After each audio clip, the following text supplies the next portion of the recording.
HCU, all eyes on HCU, save forest hashtag. ఇగో ఇప్పుడు social మీడియాలో ఇదే ట్రెండింగ్, మన దేశంలో ఇదే బ్రేకింగ్ న్యూస్ కూడా. ఇక ఇదంతా మన శ్రీమాను రేవంత్ సారు వారి పనితనం. ఇప్పుడు దేశమంతా వాకింది, ఎరికే కదా ఆ హైదరాబాదు సెంటర్ యూనివర్సిటీ భూములను పొతం చేసే కుట్ర నడుతుందని. ఒకటి కాదు, రెండు కాదు, 400 ఎకరాల భూమిని గుంజుకునేందుకు చెట్లను నరుకుతాండ్లు, జీవాలను గోస ఉట్టించుకుంటున్నారు, అడ్డం పడ్డ విద్యార్థులను ఆగం చేస్తాండ్లు. పాండ్రి మరి సెంటర్ యూనివర్సిటీ కాడికే పోయి ఆడ ఏం నడుస్తాందో పురా కరుసుకొని వద్దాం, జల్దిన నడుగురి. చదువుకునే పిల్లల మీద లాఠీలు లేచినాయి.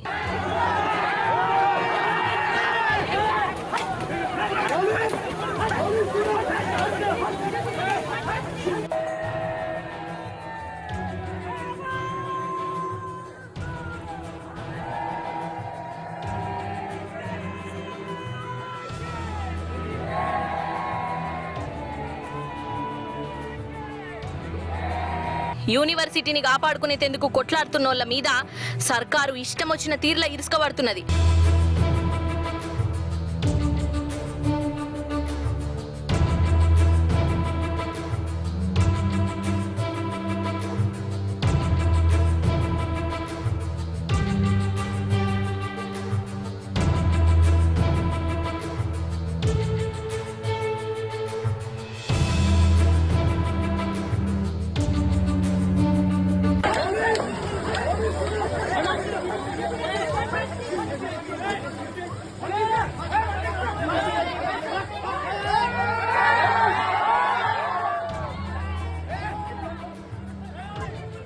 ఓ దిక్కు విద్యార్థులు అడ్డం పడుతున్నా చెట్లు నరుకుతూనే ఉన్నారు, జీవాలు కూడా పోతున్నదని కంటబడి పెడుతున్నా భూములను గుంజుకునే ఉపాయం చేస్తూనే ఉన్నది.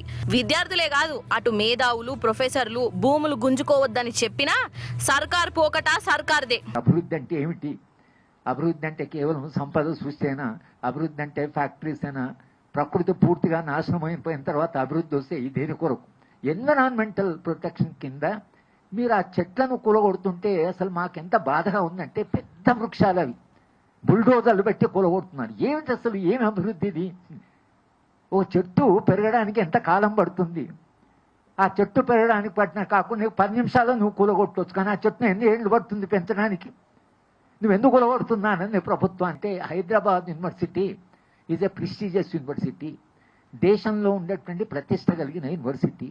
అంతర్జాతీయంగా విశ్వవిద్యాలయాల ప్రమాణం చేసేటప్పుడు ల్యాండ్ను కూడా చూస్తారు. That's also one of the parameters. ఆ విశ్వవిద్యాలయానికి ఎంత భూమి ఉన్నది అనేది కూడా ఒక పారామీటర్. మీరు ఆ భూమిని మీరు కాపాడవలసిన అవసరం ఉన్నది అనేది ఏతుందో ప్రభుత్వానికి చాలా వివరంగా చెప్పాం. అయినా వాళ్ళు ఎందుకో మొండికి వేసి ఆ చెట్లను కూలగొడుతున్నారు. అక్కడ ఐటీ కంపెనీ డెవలప్మెంట్ కాదు. మీకు విపరీతంగా వెదర్ పెడితే ఇవాళ బెంగళూరుకు పోతున్నారు పరిశ్రమలు, హైదరాబాద్ కంటే బెంగళూరులో ఇంకా టెంపరేచర్ కొంచెం కంట్రోలబుల్గా ఉంది. వాడు కూడా వాతావరణం చూస్తాడు పరిశ్రమలు పెట్టేటోడు. ఇక్కడ మీరు 45-43 అయినాక ఎవరు రాడు అసలు. కాంగ్రెస్ గవర్నమెంట్ వచ్చి ఇందిరాగాంధీ ఏ మహదాశయంతో అయితే ఇంత గొప్ప విశ్వవిద్యాలయాన్ని స్థాపించిందో, ఆమె వారసులమని చెప్పుకునేటువంటి కాంగ్రెస్ ప్రభుత్వమే దానికి తూట్లు పడవడం అనేది అత్యంత హేయమైన చర్య, పరమ దుర్మార్గమైన చర్య. మీరు చేసినటువంటి దుర్మార్గం కారణంగానే, ఒక్క రోజులో మీరు చేసినటువంటి దుర్మార్గం కారణంగా కొన్ని సంవత్సరాలుగా ఉన్నటువంటి అనేక రకాలైన చెట్లు, జంతువులు, పక్షులు, రకరకాలైన కీటకాలు ఇవన్నీ చచ్చిపోతున్నాయి.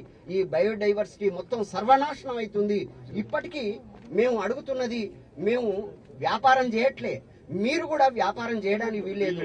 ఈ విశ్వవిద్యాలయపు భూమిని ఎకడమిక్ పర్పజెస్ కు వాడాలి అనేది మా ప్రధానమైన డిమాండ్.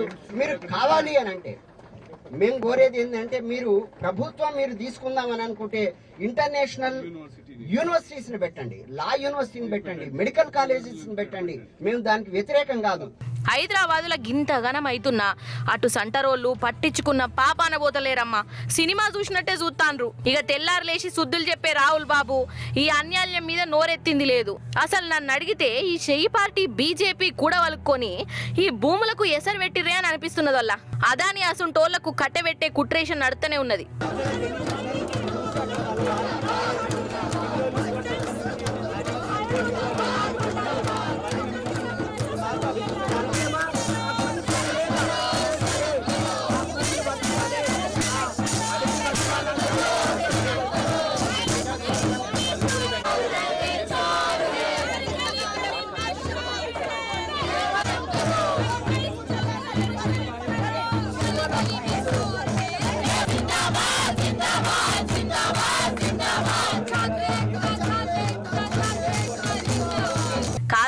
ఇప్పటికే మంచి గాలి లేక ఎన్నో పట్టణాలు అల్లాడుతున్నాయి. మన ఢిల్లీ కథ ఎట్లున్నదో చూస్తూనే ఉన్నాం. ఇప్పుడు హైదరాబాద్ను కూడా ఇంకో ఢిల్లీ లెక్క మార్చుడేందోల్లా? ఆ కంపెనీలు ఈయనే పెట్టాలనా? యూనివర్సిటీ జాగాలనే కావాలనా? కథగాని అడవులు అసలుకే లేకుండా అవుతున్నాయి రా భగవంతా అని అంటే ఉన్న అడవిని కూడా ఎవరి కోసమో పొతం చేసుడేంది? భూములను అమ్ముకునుడేందుకు? జనాన్ని గోస ఉచ్చుకునుడేంది?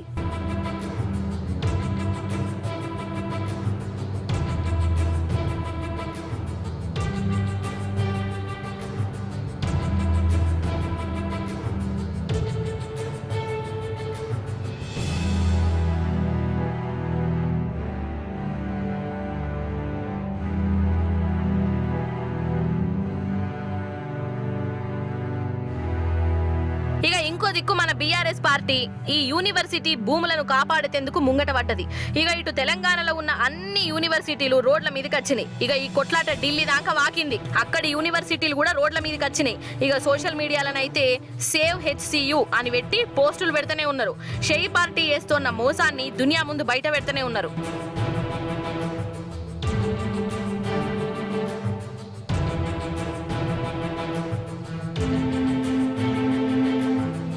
అరే కాదోల్లా, గింతమంది గిన్ని తీర్లు చెప్తున్నా భూములను గుంజుకోవద్దని రోడ్ల మీదకి వచ్చినా ఈ సర్కారు మాత్రం నేను పట్టిన కుందేలుకు మూడే కాళ్ళు అన్నట్టు ముంగిటికి పోతూనే ఉన్నది.